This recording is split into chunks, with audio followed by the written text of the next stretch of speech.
very much for inviting me along, and thank you to the panelists as well. Uh, it's been great listening to everybody. Nick and audience, uh, just like many of the other panelists here, I'm also an ex-seller. I've gone through the whole brand journey and exiting brands and setting up teams and facing those challenges. And I think everyone will agree that if your product isn't performing right, there's not going to be much profit to talk about. There's not going to be much sales to talk about. If the audience isn't liking your product, then you're not going to get very far. Numbers don't lie, stats don't lie. So that's the angle of what sales, where we focus on performance of your listings, performance of your account, performance of your catalog, and that driving your profitability. What I'll do is I'll jump right in, Nick, and I'm just going to share my screen. So, welcome to What Sales. This is our real-time profitability and performance dashboard. I've gone from a very different stance. Being a seller myself, the whole journey started off from me screaming down the phone, "What's the sales? What's the sales? Where are we with stock? Where are we with advertising? Where are we with everything?" And that took a life of its own and created What Sales. We are multi-channel. We support Amazon, eBay, Shopify, Magento, Woo, Walmart, B&Q, Boots, Miracle. So we're growing with a lot of the platforms. And actually just today, Usman, our CTO, and Ali, our CDO, they just gave us the good news that we've just gone live with Google Ads as well. We've become Google partners. I'm just going to jump straight into what the topic is about today, channels. I personally believe, Nick, that if you're not multi-channel, you're not going to last very long. If you're not in Europe, you're definitely cutting your lifespan very short, because Europe is definitely coming here. We work with nearly 4,000 sellers, and I can tell you one thing with a lot of certainty, that a lot of the Central European sellers are now looking westwards. They are looking at the UK market. They are looking at the US market. They are looking at the Canadian market. So you, as a UK seller or a US seller, you need to be expanding yourself. The second thing is, we have sellers which no longer rely on Amazon as their main tier driver for sales. I won't mention names, but we have some customers who are now advertising on Mano Mano, a listing on Mano Mano and B&Q. They've seen a 32% uplift in sales. So not only should you be across Europe, but secondly, you absolutely need to be multi-channel. It's the only way of the survival right now. Jessica mentioned about social commerce. The fastest growing social commerce metric that we have is TikTok. Since January, we've been TikTok partners since February, I believe. Since then, we've seen quite literally the curve like this, and I'll demonstrate that. This is the What Sales dashboard. Just very, very quickly, we aggregate all of the sales from all of the channels, minus all of the real-time ad fees. We've got our live stream, profit as it happens, sales as it happens, refunds as it happens. Nick, I think when as analysts and as service providers, we focus on the profit, we forget that the biggest thing is the loss. If we can't manage the losses, this business isn't going anywhere. So what do the losses look like? What is driving those losses? Which products are driving those refunds? How much is that refund actually costing you? How is that trend looking? So there's a lot of aspects of performance marketing, and this is performance, Nick. This is what drives profitability. If you can, like Kagan was saying, if you can get a grasp on your profitability, that's where all the magic happens. I'll just show you very quickly on one of the demo accounts we prepared for this podcast. Sorry, my internet's a little bit slow, but we're strategic advisors to a couple of the big names in the country, and they've got certain products, and they feel they're doing great. They've got 13-14% net on some products. They're doing fantastically well. They're doing maybe 25% upwards, and they look at me and they say, "Yes, Rash, this product is great. This product is performing really well." And then as soon as you take a slightly closer look, you see a very different story. When this boots up, I'll share. Let's take this product as an example. And this is Nick and panel and audience. This is a true example of how performance drives marketing. This particular product, we can see it's a dummy product, but 25% net. This is what the product is doing right now. One thing that we're really proud of at What Sales is we're one of the industry first. What we've taken is, when did your reviews actually come through?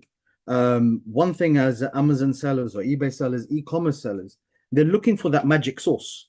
That magic sauce is, how much should I have in stock versus what was my optimum price versus how much am I advertising versus what kind of reviews am I getting? And I'm going to see my ranking fly. I'm going to see my sales fly. So what is your magic sauce? Now, as a wholesaler, if you've got 1,000, 2,000, 5,000 listings, you're going to be analyzing forever. So me, when I was selling a couple of years back, my biggest challenge was, how can I reduce this 2-3 hour analysis time down to zero? And this is what me and the great team at What Sells have effectively done. So we find that 25% net margin, and this is what our BSR ranking looks like. We find that at this point, we had a 5-star review. This point, we had a 4-star review. This point, we had a 3-star review. But there is something wrong with this picture. Our ACOS is too high, which is obviously then driving the TACOS to be too high. Something is not quite right here. And when we look at the sentiments, because if the audience doesn't like your product, then Nick, no matter what you do, if you gold plate it, it's not going to sell. 20% of the audience does not like this product. What you've effectively done is upped your bill by 20%. 20% of the people are leaving negative feedback. 20% of the people are hating your product. 13% of the people are no longer liking your product. Now that 33%, can you imagine the impact it's having on PPC sales? Every time somebody leaves a negative review, every time a refund happens, you can see a correlation. This is performance marketing, Nick. We got a refund here. BSR fell. PPC sales fell. Everything fell. We got a positive review here. Things went up again. But we got another refund. Even if we had a positive review, everything fell down again. Now, this is the challenge that sellers are facing. They're throwing good money after bad. They're throwing, they're under this, and somebody mentioned this earlier, this, I think it was Kagan, the revenue illusion. If I'm driving more sales, then I'm okay. No, because you've just overspent 10, 15, 20, 30% on your advertising. That's where What Sales comes in. And that's the question that I was hoping to answer when I was selling. Nick, you may know this, but Sharkproof. I had at the time one of Europe's and the US's leading nanotechnology secure screen protector brand. I was throwing $20, $30, $50,000 in advertising every single month as a bare minimum. Some months were even higher. And I couldn't figure out that, okay, if I'm spending more on advertising, then surely I must be making more sales. Surely I must be making more profit. But then the reality was very, very different. When we start looking at the ad spend versus the refunds and the correlation between that, the PPC spends versus the negative sentiment of the customer or positive sentiment of the customer, the whole picture changes. So for that, and to answer those kind of questions, we created product intelligence. This whole section has been an uphill struggle for our CDO, who's worked really hard on getting this done, as well as our CTO, Usman and Ali. For a wholesaler, somebody who's got 1,000, I mean, some of our sellers have 30,000 in SKUs. Some have 50,000 SKUs. Surely there must be a faster way to find out which channel is performing better in which country. So let's do that. Nick, it's not necessary for a cup, a fork, a pair of pliers to be performing great in the UK and for it to also be performing great in Germany. So which of your products is performing great in UK? And then let's pump that. Let's support that.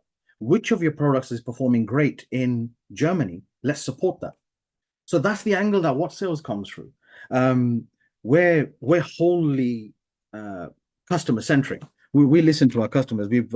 We're really proud of the fact that we've got probably a personal relationship with God knows how many customers, and we take their advice on board. We take their challenges on board. And since becoming Linworks partners, it's multiplied, where now we understand that sellers are struggling to find out which of their products is actually performing and why. Which of the products aren't performing and why. And hopefully what sells will help you answer that. Just very quickly, what I'm going to do is I'm going to move over to the orders breakdown. We work with several of the big names in the United Kingdom. One such customer, they have a catalog of maybe 1,000 or so products. And the question I get thrown at is, Rash, we want to go all over Europe. I'm like, whoa, hold on.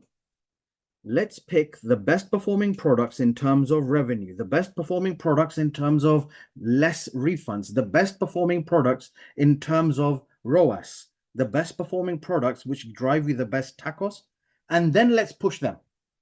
So what sales will help you identify if you're a wholesale seller, but even if you're a solopreneur, this will help you understand how you're performing. And then you can cross compare and correlate.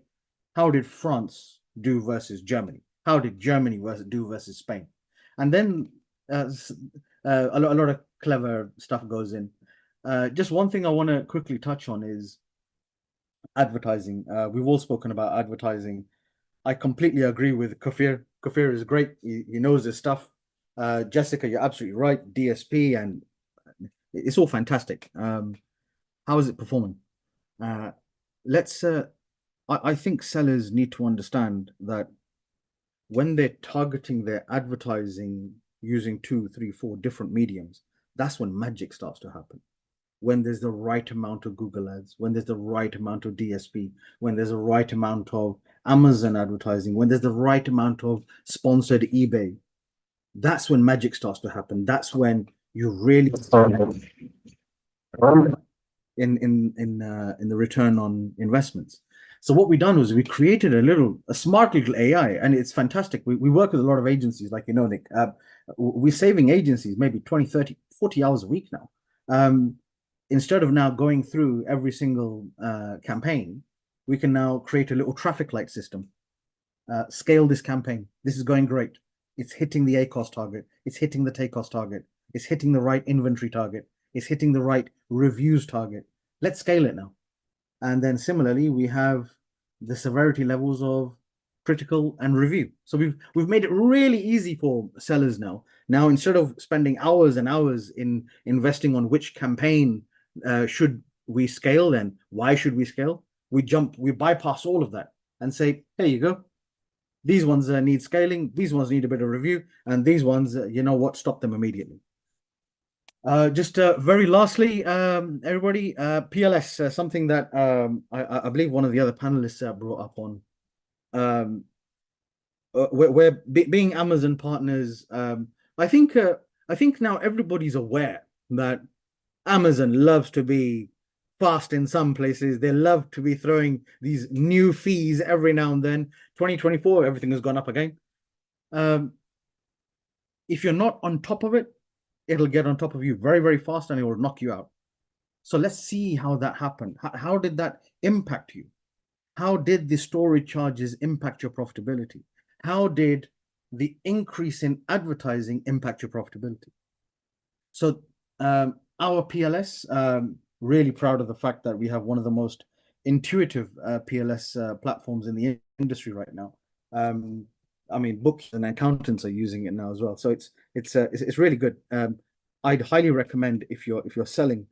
The takeaway that you need to take away from this particular podcast is, number one, you need to be everywhere. Gone are the days where you can just wholly solely rely on Amazon. You need to be in multiple channels. You need to be socially driven. You need to have a presence in social commerce. You need to be on top of your numbers. You need to be checking and monitoring that profitability. And you need performance-driven profitability stats. And I hope to see you at What Sales soon.